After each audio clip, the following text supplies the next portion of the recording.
Welcome to our channel. ఈ రోజు మనతో పాటు రమగారు ఉన్నారు. నమస్తే రమగారు. నమస్తే జయ. రమగారు, ఈరోజు ఒక సరదా స్టోరీ కావాలండి. మీకు ప్రతివారం చెప్తూనే ఉన్నాం సరదా స్టోరీ. మోతాదు ఇంకొంచెం పెంచండి రమగారు. మొన్న ఒక కాకరకాయ కూర కథ చెప్పుకున్నాం కదా. ఒక ఆవిడ నాకు ఫోన్ చేశారు. అమ్మాయి కథలో కోడలు గుండ్రాయి పెట్టి అమ్మవారిని బెదిరించింది. అత్తగారిని కూడా బెదిరిస్తే బాగుండేది కదంటే, ఏ గుండ్రాయి పెట్టో, పచ్చడి బండ పెట్టో, రోకల బండ పెట్టో, మంచి లైన్ లో ఉండేది కదా అత్తగారంటే. నవ్వొచ్చింది. ఎలా ఆలోచిస్తారు ప్రజలని. ఆ రోజులు అత్తగారికి వాళ్ళని ఎదిరించే రోజులు కావు బహుశా. మనం ఇలాంటి కథలు, ఈ చందమామ కథల్లో వాటిలలో చూస్తూ ఉంటాం. అయితే అలాంటిదే ఒక స్టోరీ చెప్తాం. ఒక అత్తగారు కోడలు ఒక ఊళ్ళో ఉండేవారు. ఈ అత్తగారు కూడా కొద్దిగా పిసినారు. అంటే మరి పిసినాడుతనం అంటే ఆటే ఖర్చు పెట్టకుండా తేలికపాటి కూరలు వండుకోవటం, డబ్బులు ఖర్చు పెట్టకుండా ఉండాలనే రోజులను, ఆ రోజులు కూడా అలా పొదపరిగా ఉండే రోజులు. అయితే ఆవిడ ఏం చేసేదంటే, కొడుకు బాగా కష్టపడి పనిచేస్తాడు కాబట్టి వాడికేమో తెల్లన్నం, వరి బియ్యం అని ఉండేది. అక్కడి నుంచి ఓ కూర పులుసో ఏదో చేసేది. ఆవిడ ఏంటంటే కారంగా వర్రగా చేయకుండా చప్పగా చేసేది కూరలు. వరెన్నంలోకి కారంగా వేసామనుకోండి, ఎర్రటి పచ్చళ్ళు వేసుకుంటే మండిపోతుంది. అందుకని కొంచెం చప్పటి కూరలు చేసేది. కోడలికేమో జొన్న అన్నం పెట్టేది. ఎందుకంటే కోడలు బలంగా రేపొద్దున పిల్లల్ని కనాలి, పని చేయాలి, ఎంత పని చేయాలి. అందుకని జొన్న అన్నం తింటే బాగా బలం వస్తుందని జొన్న అన్నం పెట్టేది. ఈ జొన్న అన్నంలోకి ఏంటంటే అది చప్పగా ఉంటుంది, తీపిగా ఉండదు. వరెన్నంలాగా తీయగా ఉండదు, జొన్న చప్పగా ఉంటుంది. అందులోకి కారం, పచ్చిమిర్చి, ఎండుమిర్చి అలాంటివి తగిలితేనే రుచిగా ఉంటుంది. కొంచెం ఆ మాత్రం తినగలుగుతారు. ఆవిడ ఈ చప్పకూరే పులుసే వేసి పెట్టేది కోడలికి. అది తినలేకపోయేది ఆ పిల్ల.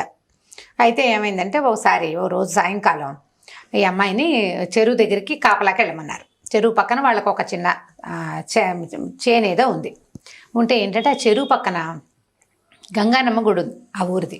మామూలుగా గంగానమ్మ అంటే విగ్రహాలు అవి ఏమి ఉండవు. అక్కడ ఒక రోలు, ఓ పత్రము ఉండేవి.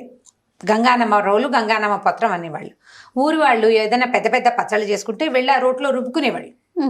ఆ చెరువు పక్కన ఉన్న రోట్లో రుబ్బుకుంటారు. పండగలప్పుడు దానికే పసుపు బొట్టు పెట్టి గంగానమ్మగా పూజ చేస్తారు. మన దగ్గర కూడా అలాంటి విధానం గుండ్రాళ్ళకి పెట్టుకుంటాం. అవును.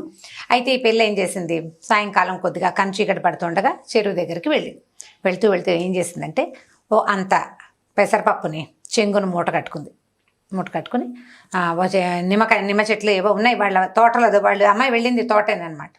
సరే పెసరపప్పుని మూట కట్టుకుంది. అత్తగారంది, చీకటి పడకుండా అన్నం తినేసేయి, చీకటి పడి జొన్న అన్నం తింటే అరగదు, పెందరాళి అన్నం తినేసేయి, 9 గంటల దాకా ఉండు, అబ్బాయి వచ్చి నిన్ను తీసుకొస్తాడని చెప్పింది. సరే 5:30 అలా అయ్యింది. ఈ పిల్ల ఏం చేసింది, వెళ్ళింది కదా, వెళ్తూ ఏం చేసింది, చెంగుని మూట కట్టుకుంది కదా, ఆ చెంగుని నీళ్ల తొట్టులో ముంచింది. అంటే పెసరపప్పుని తడిపిందనమాట. పెసరపప్పు కొంచెం నానుతుంది తడికి. మెల్లిగా చెరువు వైపుకి వెళ్ళిపోయింది. అత్తగారు మొగుడు ఇంకెక్కడున్నాడో, వీళ్ళింటో ఉన్నారు. అక్కడికి వెళ్ళి కూర్చున్నాక పెళ్ళి ఏం చేసింది, సరే వచ్చేటప్పుడే చిన్న పొన్న వస్తువులు మూట కట్టుకుని తెచ్చుకుంది. ఏం తెచ్చింది, పెసరపప్పు నానబెట్టేసింది కదా కొంగునున్నది, ఒక 4-5 ఎండుమిరపకాయలు బొడ్లో దోపుకుంది. చీర పక్కన పెట్టి దోపేసుకుంది. చిన్న ఇంగు ముక్క, కాస్త ఇంత జీలకర్ర తెచ్చుకుంది. పచ్చడి నూరుకుంది కనమాట. సరే ఏం చేసింది, ఈ చెరువు పక్కన ఏదో పిట్టల్ని వాటిని వడిసెలు విసిరి కొట్టింది. అక్కడి నుంచి ఈ గంగానమ్మదే రోలు ఉంది కదా, అక్కడ కూర్చుని పచ్చడి రుబ్బుకోవటం మొదలుపెట్టింది. ఈ పెసరపప్పు తీసి, కటిక పెసరపప్పు పచ్చడి అంటారు. కొద్దిగా నానిన పెసరపప్పుతోటి పచ్చడి నూరుకుంటారు. ఎర్రగా కారంగా బాగుంటుందన్నమాట. అందులో ఒక ఇంగువ, కాస్త ఉప్పు అవి వేసుకోవాలి. అన్నీ తెచ్చుకుంది వస్తువులు. అత్తగారికి తెలియకుండా మధ్యాహ్నం నుంచి జాగ్రత్తగా చిన్న పొన్న పొట్లాలు కట్టి నడుం చుట్టూతో దొప్పుకుని తెచ్చుకుంది. పెసరపప్పును అంత పెసరపప్పు మాత్రం మూట కట్టింది అనమాట కొంగున. సరే ఏమైంది, ఆ ఊరి రాజుగారు ఆ దారి వెంబడే వస్తున్నాడు. వస్తూ చెరువు దగ్గర మంచినీళ్ళు తాగడానికి దిగితే ఈ పిల్ల రోట్లో ఏదో రుబ్బుతోంది. సరే చూస్తున్నాడు. చీకటి వేళ ఎవ్వరూ లేకుండా ఒక ఆడ కూతురు కూర్చుని పప్పు రుబ్బుకుంటుంటే, ఏమిట్రా ఇదేం చూస్తారా, అదేదో వింతగా కనపడింది ఆయనకి దృశ్యం. సరే చూస్తుంటే ఏం చేసింది, ఈ పిల్ల రొంటి నుంచి ఇది ఇంగువ తీసి వేసి నలిపింది. కాస్త రుబ్బేసరికల్లా ఇంగువ గుమాయిస్తూ వాసన వస్తుంది కదా, వాసన వచ్చేసరికల్లా రాజుగారికి భలే బాగుంది వాసన అని ఆ అమ్మాయి దగ్గరికి వెళ్ళాడు. అమ్మాయి ఏమిటమ్మా చీకట్లో కూర్చుని రుబ్బుతున్నావు, నువ్వెవరు ఏమిటని అడిగితే, పలానా వాళ్ళ కోడలండి, చెరువు పక్కన ఉన్న చెలవకి కాపలా వచ్చాను, పక్కన చేయనుంది దానికి కాపలా కోసం వచ్చాను, అన్నంలో కోసం అని పెసరపప్పు పచ్చడి రుబ్బుకుంటున్నానంటే, ఎంత మంచి వాసన వస్తుంది, కాస్త పెట్టవా అన్నాడు. చేతిలో పెట్టింది. అన్నాడు. కారంగా ఉంటే అమ్మాయింది, బొట్టిగా తింటే కారం పడుతుందండి, జొన్న అన్నంలో నలుచుకు తింటే బాగుంటుంది, నేను అన్నం తెచ్చుకున్నాను తింటారా అంది. ఆ పచ్చడి రుచి పట్టలేకపోతున్నాడు ఆయన ఆ వాసనకి. సరే ఏం చేశాడు, ఆ పిల్ల పక్కన చేలో ఉన్న ఒక నిమ్మకాయ కోసుకొచ్చి దానికి కాస్త చిన్న పిన్నిస్తో చిల్లు పెట్టి, ఏ చాకులు గీకులు లేవు కదా, పచ్చడి నిమ్మరసం పిండిది. నిమ్మరసం వేస్తే ఇంకా మంచి వాసన వస్తుంది ఆ పచ్చడి. అక్కడి నుంచి ఏం చేశాడు, ఆ అమ్మాయి టిఫిన్ మూత డబ్బాలో పెట్టుకొచ్చుకుంది కదా, అందులోంచి మూతలోకి అంత జొన్నన్నం తీసి పచ్చడి వేసి కాస్త కలిపి రాజుగారి చేతులు పెట్టింది. రాజుగారు చకచకా తినేశాడు. ఇంకొంచెం పెట్టని సగం అన్నం రాజుగారు తినేశాడు. ఎంత బాగుందమ్మా, భలే బాగుంది, చాలా బాగా చేసావు అని ఇదిగో ఇది ఉంచుకొని ఒక రూపాయి కాసులను సంచి ఆ పిల్ల చేతిలో పెట్టబోయాడు. పెట్టపోతే అమ్మాయింది, ఎందుకండి డబ్బులు గిబ్బులు ఇవ్వద్దు, ఇప్పుడు ఈ డబ్బులు ఎవరిచ్చారని చెప్పను నేనంటే రాజుగారు ఇచ్చారని చెప్పమన్నాడు. రాజుగారు ఇచ్చారంటే రాజుగారు డబ్బులు ఇవ్వడానికి నువ్వేం చేసావని అడగదా మా అత్త అడుగుతుంది. అడిగితే ఏం చెప్పాలి, చెప్పు అన్నం పెట్టానని చెప్పు అన్నాడు. మరి మీరు జొన్నన్నం తిన్నారని ఊరంతా ప్రచారం అవుతుంది, మీకు ఓకేనా? రాజుగారు నాలుగు కరుక్కున్నాడు. ఏంటంటే రాజులు వాళ్ళు జొన్నన్నాలు తినకూడదు, ఓకే, పరువు తక్కువ. సరే నేను తిన్నానని చెప్పకూడదు ఒకటి. రెండోది, జొన్నన్నంలోకి ఏ వేసు తిన్నాడు అంటే పెసరపప్పు పచ్చడి అన్నది. కోడలు పెసరపప్పు తెచ్చుకుందన్న సంగతి బయటపడిపోతుంది. కాబట్టి మా అత్తకి తెలిసిపోతుంది నాకు డబ్బులు వద్దండి. డబ్బులు వద్దండి అంటే ఆయనకి రాజుకి డౌట్ వచ్చింది. ఏ అమ్మాయి ఇంతోటి పచ్చడి నువ్వు ఇంటి దగ్గర రుబ్బుకోలేకపోతావా? అక్కడే ఎందుకు తెలియదంటే, మీ రాజ్యంలో అత్తలు గట్టివాళ్ళండి, కోడళ్ళు మెతకవాళ్ళు, మేము ఇలాగే తినాలి, మాకు ఆస్తులు ఉండవు, ఆడపిల్లలకి ఆస్తులు ఉండే రోజులు కావు కదా, మా నాన్నలు మాకేమి ఇవ్వరు, కట్నాలు తెలియదు కాబట్టి అత్తలు మాకు జొన్నన్నాలు పెట్టి మా మొగుళ్ళకి వరణాలు పెడతారని ఆ ఊరి సాధక బాధకాలన్నీ చెప్పింది. నీ దగ్గర డబ్బులు లేవంటే నాకేమీ లేదు, మా నాన్న నాకేమి ఇవ్వలేదంతే అనేసరికి రాజు అన్నాడు, ఒక ఐడియా చెప్తాను, ఈ డబ్బులు మూట పట్టుకెళ్ళి వస్తూ ఉంటే దొరికిందని చెప్పు. దొరికిందంటే అప్పుడు ఇంకో చిక్కుంది, డబ్బులు దొరికినాయని చెప్పారనుకో, ఆ రాజ్యంలో ఏంటంటే ఎవరికైనా రోడ్డు మీద కానీ భూమిలో కానీ డబ్బు దొరికితే అది రాజుగారికి సొంతం. ఇంట్లో దాచిపెట్టుకుందుకు ఉపయోగం వీల్లేదు. ఇంట్లో దాచిపెట్టుకుంటే చుట్టుపక్కల వాళ్ళకి తెలిసిపోతుంది, డబ్బులు ఒక రూపాయి వాడారంటే వీళ్ళకి ఈ రూపాయి ఎక్కడిది అని ప్రశ్న వస్తుంది కదా. అవేమో మారకపు రోజులు, వస్తు మార్పిడి రోజులు, వీళ్ళ దగ్గర క్యాష్ ఉందంటే తెలిసిపోతుంది. కాబట్టి ఇప్పుడు ఏం చేయాలంటే, ఓ పని చెయ్యి, నువ్వు పట్టుకెళ్ళు, ఈ డబ్బులు నీ సొంతమయ్యే ఉపాయం నేను చేస్తానని ఈయన ఏం చేశాడు, ఆ డబ్బులు సంచి ఆ పిల్ల చేతులు పెట్టి, చేతులు చక్కగా 4 లొట్టలు వేసుకుంటూ, పచ్చడి కారంగా ఉంది, చేతులు కడుక్కున్నాడు, మంచినీళ్ళు తాగాడు. వెళ్ళిపోతూ గ్రామాధికారి దగ్గరికి వెళ్ళి, ఇవాళ నేను దారిలో వస్తూ ఎక్కడో డబ్బులు సంచి పోగొట్టుకున్నాను, పోతే పోయిందనుకున్నా, ఇవాళ మా అమ్మ పుట్టినరోజు, ఎవరికైనా దొరికితే అది వాళ్ళకే ఇచ్చేద్దాం అనుకున్నా, కాబట్టి ఈ సంచి ఎవరైనా డబ్బు సంచి నా సంచి పట్టుకొస్తే ఆ సంచి వాళ్ళకే సొంతం, సరేనండి ఆ కుటుంబానికే అని రాసుకుంటానండి అన్నాడు. కుటుంబానికి కాదు, ఏ మనిషి ఆ సంచి తెస్తే అది ఆ మనిషికే సొంతం అని రాసుకోమన్నాడు రాజు. వెళ్ళిపోయాడు. ఈ పెళ్ళి ఏం చేసింది, 9:09 దాకా ఉంది. ఈ లోపల భర్త వచ్చాడు. ఆ సంచి జాగ్రత్తగా చేత్తో పుచ్చుకొని భర్తకు చూపించింది, ఈ డబ్బులు దొరికినాయి నీ ఇక్కడికి వస్తుంటేను. సరే ఇతను అన్నాడు, గ్రామాధికారి దగ్గరికి వెళ్ళి ఇచ్చేద్దాము, రేపు పొద్దున ఎవరికైనా తెలిస్తే కష్టం అన్నాడు. ఇంటికి వెళ్తే అత్తగారు ఒప్పుకోలేదు, కానీ గ్రామాధికారి భయం అందరికీ ఉంది. సరే ఏమైంది, చీకటి పడ్డాక 10 గంటలకి డబ్బులు పుచ్చుకుని వెళ్ళారు. వెళ్తే ఈ సంచి చూడగానే అతను గుర్తుపట్టి, రాజుగారు సంచి పోగొట్టుకున్నాడు, ఈ సంచి ఎవరు తెస్తే వాళ్ళకే సొంతం అని చెప్పాడు, కాబట్టి ఈ డబ్బులు ఈ అమ్మాయివి, అత్తగారివి, కుటుంబానివి కాదు, ఆ పిల్ల ఆస్తి అనమాట. ఆ డబ్బులు చేతిలో పెట్టారు. పెట్టేసరికల్లా వెనక్కి తెచ్చుకుంది. అత్తగారు 2వ రోజు నుంచి కోడలు, దాని దగ్గర డబ్బులున్న వాళ్ళ గొప్పతనం వేరేగా ఉంటుంది కదా, అప్పటిదాకా అణిగిమణిగుండేది, నా డబ్బులు ఉన్నాయి కదా అండం మొదలు పెట్టింది. 4 రోజులు చూసేసరికి అత్తగారికి ఏమనిపించిందంటే, ఇంతోటి కోడలు మనకి దొరకపోతుందా, ఈ కోడల్ని వదిలించుకోవాలి అనిపించేసింది ఆవిడకి. కోడల్ని వదిలించేసుకుంటే దాని డబ్బులన్నీ మనవే. ఎలా వదిలించుకోవాలి, కొడుకు ఏం చెప్పిందంటే, ఒరే దీనికి డబ్బు పిచ్చి పట్టేసింది చూసావా, అన్నిటికీ మాటకు ముందు నా డబ్బులు అంటుంది, మాటకు వెనక నా డబ్బులు అంటుంది, కాబట్టి ఈ కోడల్ని వదిలించుకోవాలి ఎలాగైనా. ఏం చేద్దామే అమ్మ అన్నాడు. నీ ఇష్టం, అంతా అమ్మ ఇష్టమే, వాడు అమ్మకి లొంగిపోయి ఉంటాడని, పెళ్ళామంటే ఇష్టమే వాడికి, కానీ అమ్మకి లొంగి ఉంటాడు. అమ్మ అంది, ఓ పని చేస్తానరా, నేను దీన్ని రాత్రి బాగా తొందరగా నిద్రపుచ్చేస్తానంటే పడుకోబెట్టేస్తాము, తీసుకెళ్ళి శ్మశానంలో పక్కన చాప చుట్టూ సహా తీసుకెళ్ళి అక్కడ పెట్టి అంటించేద్దాం, చచ్చిపోతుంది, పుట్టింటికి వెళ్ళిందని చెప్దాం, డబ్బులు మనం దాచేసుకుందాం అనుకున్నారు. ఓ రోజు ఏం చేసింది, పొద్దున్న నుంచి సాయంత్రం దాకా పని చేయించింది పిల్లతోటి, ఎక్కడ కూర్చొనివ్వలే. అమ్మాయి బాగా అలసిపోతే సాయంకాలం ఆవిడ ఏం చేసింది, అంత పెసరపప్పు చారు, ఇంత పెసరపప్పు పచ్చడి చేసింది. ఆ పిల్లకి ఇష్టం అవి 2 చేసి, ఒక చిటికెడంత నల్ల మందు కలిపింది అందులో. పెందరాళ్ళే అన్నం తినగానే అది కళ్ళు మూసిపోతుంది. నల్ల మందు పడేసరికల్లా కొత్తగా వేసుకున్న వాళ్ళకి తూగుతూ ఉంటారనమాట. నిద్ర వస్తుంది, నీకు పగలల్లా రెస్ట్ లేదు కదా, పడుకో అని ఆ పిల్లని చాపేసి పడుకోబెట్టేసరికల్లా పిల్ల నిద్రపోయింది. నిద్రపోగానే వీళ్ళిద్దరు ఏం చేశారు, చీకటి మాట దాన్ని ఇంకో చాపలకు దొర్లిచ్చి చుట్టేసి అమ్మ పక్కన కొడుకో పక్కన మోసుకుంటూ శ్మశానానికి తీసుకుపోయారు. ఊరికి బాగా దూరంగా ఉంటుంది అనమాట. అక్కడ దాన్ని కింద పెట్టి వెలిగిద్దామని చూశారు. వెలిగించడానికి వీళ్ళు అగ్గి పుల్లలు తెచ్చుకోవాలి. అగ్గిపెట్టె కావద్దు. సరే వాడు కొడుకున్నాడు, అమ్మ నువ్వు ఇక్కడే ఉండవే, నేను వెళ్ళి అగ్గిపెట్టె తెస్తాను అన్నాడు. అనేసరికల్లా అత్తగారు అంది, ఒరే నాకు భయం రా, ఇక్కడ చీకట్లో ఇది ఏం చేస్తుంది, తెలివి తప్పి పడుంది, పద మన ఇద్దరం వెళ్దాం ఒకళ్ళకొకళ్ళని తోడని ఆ పిల్లని అక్కడే వదిలిపెట్టి కొడుకు తల్లి ఇద్దరు కలిసి ఇంటికి పోయారు. ఓ అంత నూనె తెచ్చారు, ఓ ఇంత నిప్పు పెట్టి తెచ్చారు. తెచ్చుకోవడానికి వెళ్ళారు వాళ్ళు. ఈ పిల్లకి ఏమైంది, బాగా చీకటి, రాత్రి 11 గంటలు అయిపోయింది. శ్మశానం అనేసరికి ఊరికి దూరంగా ఉందా, చెట్లు అవి ఉన్నాయి, చల్లటి గాలి ఇస్తుంది. కాసేపటికి నిద్దట్లోనే చలేసింది. మన నిద్దట్లో చలేస్తే ఏం చేస్తాం, లేచి ఏం కూర్చోం, కాళ్ళ దగ్గర ఏమున్నాయో తడివి దుప్పట్లు లాక్కోవడానికి ట్రై చేస్తాం కదా. అది కాదు, అటు ఇటు కాళ్ళు కదిపేసరికల్లా చుట్టేసి ఉన్నానని దానికి అర్థమైంది. ఏమిటి ఇలా చాప చుట్టుకుపోయాను నేనని చూసుకుంటే చాపలో తను చుట్టూ ఉన్నట్టు, ఊరికి దూరంగా ఫలానా చోట ఉన్నట్టు ఆ పిల్లకి అర్థమైపోయింది. అప్పుడు లేచి అమ్మ బాబోయ్ వీళ్ళు నన్ను ఏదో చేయబోతున్నారని ఏం చేసింది, అక్కడ కాస్త కనువెలుగ్గా కనపడుతోంది. ఇంత ఈత మొద్దులు ఉంటాయి, ఈత చెట్లు ఉంటాయి కదా, వాటిని నరికేస్తారు.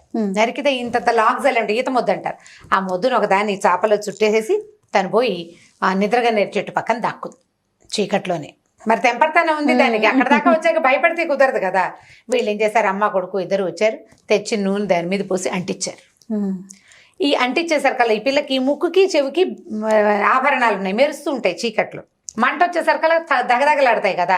గబగబా ఏం చేసింది, ఇది మట్టిలో చేతులు ఇట్లా ఇట్లా తడివి మొహానికి చెవులకి అన్నిటికీ మట్టి రాసేసుకుంది, వస్తువులు మెరవకుండా రాసేసుకుని మెల్లిగా అలాగా చీర చెంగు దొప్పుని చెట్టు ఎక్కి కూర్చుంది. నిద్రగా నేరు చెట్టు ఎక్కేసి వీళ్ళు తగలబడ్డం చూసి అమ్మ కొడుకు ఇద్దరు ఇంటికి వెళ్ళిపోయారు.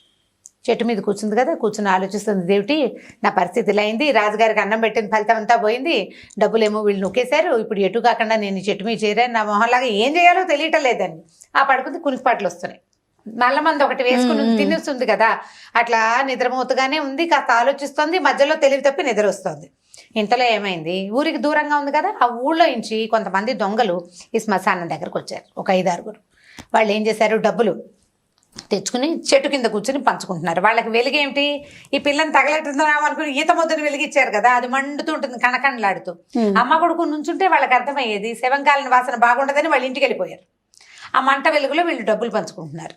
ఈ పైన కూర్చుని కునికిపాట్లు పడుతున్న పిల్ల ఎప్పుడో పట్టు తప్పి దబేయమని వాళ్ళ మీద పడి మీద పడేసరికి వాళ్ళు కంగారు పడి చచ్చి, ఈ కనపడ్డదేమో దీని మొహం నిండా మట్టి ఉంది. మనిషిలాగా వాళ్ళకి తోచలేదు. చీకటి మాట రాత్రి 1 గంటకో 2 చెట్టు మీద నుంచి ఒకటి దూకింది, దాని మొహం నిండా మసి. అక్కడి నుంచి ఏమైంది, వాళ్ళు కాస్త బెదిరిపోయి, ఓరు నాయను ఇదేదో అమ్మవారల్లే ఉంది, అమ్మవారు అంటే ఇదే ఏదో దూకింది మీదకి అని చెప్పేసి పారిపోయారు. పారిపోతే పిల్ల చూసుకుంది, కిందేవో చక్కగా డబ్బులు గిబ్బులు కనపడుతున్నాయి. తెల్లారేదాకా చెట్టు మొదట్లో పడుకుని నిద్రపోయింది. తెల్లవారిన తర్వాత అక్కడ మిగిలిన వస్తువులు డబ్బులు కనపడ్డాయి. వాటిని మెల్లిగా 2 మూట కట్టుకుని ఇంటి వైపుకి నడిచి వచ్చింది. ఇంటికి నడిచి వచ్చేసరికి మొహం నిండా మట్టి ఉందన్న ఇంగితం లేదు దానికి. తలుపు కొట్టితే అమ్మ కొడుకు తలుపు తీసి తెల్లబోయారు. అమ్మో బ్రహ్మరాక్షస అయిపోయింది, కోడలు చచ్చిపోయి అది వచ్చేసింది మన మీద, కానీ తలుపేసేసారు వాళ్ళు. వేసేస్తే ఇది అరిచొచ్చి కేకలు పెట్టింది, అత్తయ్య తలుపు అత్తయ్య నేనే వచ్చాను అత్తయ్య అంటే, అదేమిటి వీళ్ళకి అర్థం కాలేదు, చంపేసాం ఇది వచ్చేసింది. భయపడితే, మీరు భయపడకండి, నేనేం రాక్షసం కాను, మనిషినే, స్వర్గానికి వెళ్ళి తిరిగి వస్తున్నాను, తలుపు తీయండి అని అనేసరికల్ వాళ్ళు ఏం చేశారు, సరే ఇదేదో బాగానే ఉందని తీశారు తలుపు. మొహం కడుక్కుంది, లోపల పళ్ళు తోకుంది, మొహం కడుక్కుంది, లోపలికి వచ్చి కూర్చుంది. అత్తయ్య తినడానికి ఏమైనా పెట్టవా, చాలా దూరం నడిచాను నేను. అది ఎక్కడికి నడిచావే, శ్మశానం నుంచి ఇంటికి రావడానికి. ఏందో శ్మశానం కాదు అత్తయ్య, నేను స్వర్గం నుంచి నడిచిస్తున్నాను, నేను రాత్రి మీరు నన్ను తగలెట్టారా, స్వర్గానికి వెళ్ళిపోయాను, మామయ్య కనిపించాడు నాకని చెప్పి. మామయ్య కనిపించాడు, ఈ లోపల డబ్బులు దాచుకొచ్చుకుందిగా, ఆ డబ్బులు నగలు అన్నీ చూపించేసరికి వాళ్ళు తెల్లబోయారు. ఇవన్నీ ఎక్కడమంటే మామయ్య గారు స్వర్గంలో ఉన్నారు, నాకు అన్నీ ఇచ్చారు, అక్కడ చక్కగా రంభ, ఊరసి, మేనక, తిలోత్తమ ఇలా 3 మంది డాన్సర్లు ఉన్నారు, వాళ్ళందరితోటి చక్కగా మామయ్య గారు ఎంజాయ్ చేస్తున్నారు. నేను వెళ్తే ఆయన ఇక్కడ ఉండగా ఎలా ఉంటే సన్నగా ఇలకట్టుకుని ఉండేవాడా, స్వర్గంలో బాగా తిని నున్నగా అయ్యాడు.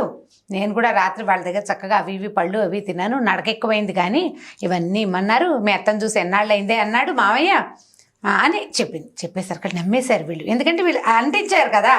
అక్కడి నుంచి ఈవిడికి డౌట్ రావడం మొదలెట్టింది, ఇదేమిటి మొగుడు ఇక్కడ ఉండగా ఎవరిని కన్నెత్తి చూసేవాడు కాదు, చచ్చి స్వర్గానికి వెళ్ళాక రమ్మతో వాళ్ళతో కబుర్లు చెప్తున్నాడు ఏం పాడు.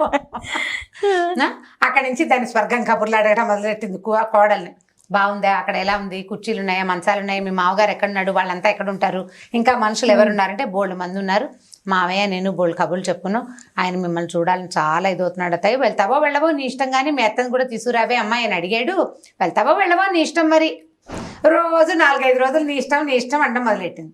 ఈవిడికి ఓ పక్కన మొగుడిని చూద్దామని ఉంది, ఆయన అక్కడ ఏం పువ్వులు పూయించేస్తున్నాడు అని డౌట్గా ఉంది. అక్కడి నుంచి ఏమంది ఓ రోజు కొడుకుతోటి, ఒరే ఎలాగైనా ఇది వెళ్ళొచ్చింది, నన్ను కూడా అక్కడికి పంపించండి రా, 2 రోజులు వెళ్ళి మీ నాన్నని చూసొస్తాను, స్వర్గానికి వెళ్ళొచ్చేసింది కదా కోడలు మరి, అందుకని నన్ను కూడా పంపించరా అని అడగటం మొదలెట్టింది. కొడుకు అన్నాడు, ఏమోనే అమ్మా నువ్వు సరిగ్గా వస్తావో రావంటే, ఎందుకు రాను, అది రాలా, ఆ మాత్రం తెలివితేటలు నాకు లేవు, నేను వస్తాను రాను. అక్కడి నుంచి వీళ్ళు ఏం చేశారు, సరేనని ముందు దానికి ముందు నల్లమంది వేసుకోవాలి, అన్నం పెట్టారు, నల్లమంది వేసి తీసుకెళ్లి అంటించేశారు. మరి స్వర్గానికి వెళ్తానంటోంది కదా. కొడుకు ఏమర్థం అవుతుంది, వాళ్ళ అమ్మాయి ఏదంటే అదే వాడు, రెండో మాట వాడికి లేదు. చాలా మంది ఉన్నారు అలాంటి కొడుకులు ఇప్పటికి కూడా, ఇప్పటికీను. తీసుకెళ్ళి అంటిస్తే 2 రోజులైంది, ఏమిటే మా అమ్మ రావట్లేదు అంటాడు వాడు భర్త. అతను అడుగుతున్నాడు అనమాట, మా అమ్మ ఏమిటే 2 రోజులైనా రాదు, 4 రోజులైనా రాదు, ఏమోలే ఆయన వదిలిపెట్టి రాలేకపోతుందో ఏమిటో, కాదే ఇక్కడ గొడ్డు గోదా, ఆవిడేమిటి వెళ్ళేటప్పుడు ఆవు ఈనమోపు మీద ఉంది, ఆవి నాటికి వచ్చేస్తాను జున్ను తినడం కోసం అని చెప్పింది, ఆవినింది జున్ను అయ్యింది, తెరపిన పడ్డాయి, అయ్యేవి లేవు, పాలు మామూలుగానే ఇచ్చేస్తుంది, ఆవు జున్ను పాలు అయిపోయినాయి, అయినా అత్తగారు రాల. అత్తగారు రాపోయేసరికి కొడుకు ఒక 15-20 రోజులు అయ్యేసరికి డౌట్ వచ్చేసింది, మా అమ్మ ఏమిటి అక్కడే ఉండిపోయిందా, నేను ఏం చేయాలి. ఆయన సర్కల్ ఈ అమ్మాయి ఏం చేసిందంటే తాపీగా మొగుడిని కూర్చోబెట్టి సాంగంగా జరిగిందంతా చెప్పింది. మీరు నన్ను ఇది చేయబోయారు, ఇప్పుడు మీ అమ్మ వెళ్ళిపోతే నీకు నొప్పి తెలుస్తోంది, నేను తిరిగి రాకపోతే నీకు తెలిసేదా, రాజుగారు ఇచ్చిన డబ్బులు నువ్వే నువ్వు మీరే తీసేసుకుని, నేను రోడ్డు నుంచి పట్టుకొచ్చిన డబ్బులు కూడా మీరే తీసేసుకోవాలని మీ ఉద్దేశము అని భర్తకి బాగా అర్థమయ్యేలాగా బ్రెయిన్ వాష్ చేసింది అనమాట. చేసేసరికి వాడు ఏమంటే, సరే కానిలే మా అమ్మ తిరిగి రాపోయినా మా నాన్న దగ్గరే ఉందని స్థితంగా ఊరుకున్నాడు. ఈ అమ్మాయి హాయిగా అంతకుముందు రాజుగారు ఇచ్చిన డబ్బులు, ఇప్పుడు తను తెచ్చుకున్న డబ్బులతోటి చక్కగా పాల వ్యాపారం చేసుకుంటూ హాయిగా సంతోషంగా ఉంది భర్తతోటి. తర్వాత తన కోడళ్ళని ఆవిడెప్పుడు జొన్నన్నం పెట్టలేదన్నమాట. జొన్నన్నం తిన్న కోడళ్ళు తిరుగుబాటు చేస్తారని. అంటే బంతిలో బలపక్షం చేయకూడదు కదా జయ, బంతిలో బాలపక్షం చేస్తే ఎట్లా, వీళ్ళు చిన్నపిల్లలని పెట్టకుండా ఉండకూడదు. అందరు ఇప్పుడు నువ్వేం తింటున్నావో నీ పక్కన ఉన్న వాడికి కూడా అదే పెడితే వాడికి ఏం తేడా దృష్టి ఉండదు. నువ్వు సరిగ్గా చేయకపోతే వాళ్ళు నిన్ను ఏదైనా చెయ్యాలనుకుంటారు. అత్తగారులకు పాఠమే కదా ఇది, అత్తగారులకు గుణపాఠమే. ఊళ్ళో ఎవరు అత్తగారులు ఏం చేశారో మరి, చాలా ఉంటాయి ఇలాంటి కథలు, బోల్డ్ అని కనపడతాయి. చాలా బాగుంది. స్వర్గారోహణ పర్వం కథ బ్రహ్మాండంగా ఉంటుంది. ఫన్నీగా ఉంది రమ్మగారు, పిల్లలకు కూడా కొంచెం కామెడీగా నవ్వుకోవడానికి బాగుంటుంది. ఇలా చేయకూడదు ఇలా చేయొచ్చు అని చెప్పడానికి కూడా ఉపయోగపడుతుంది. రైట్ రమ్మగారు, ఇంకో స్టోరీతో మళ్ళీ కలుద్దాం. ఓకే జయ, థ్యాంక్ యూ అండి. ఈ వీడియో కనుక మీకు నచ్చినట్లయితే లైక్ చేయండి, షేర్ చేయండి. మరిన్ని వీడియోస్ కోసం మా ఛానల్ని సబ్స్క్రైబ్ చేసుకోండి.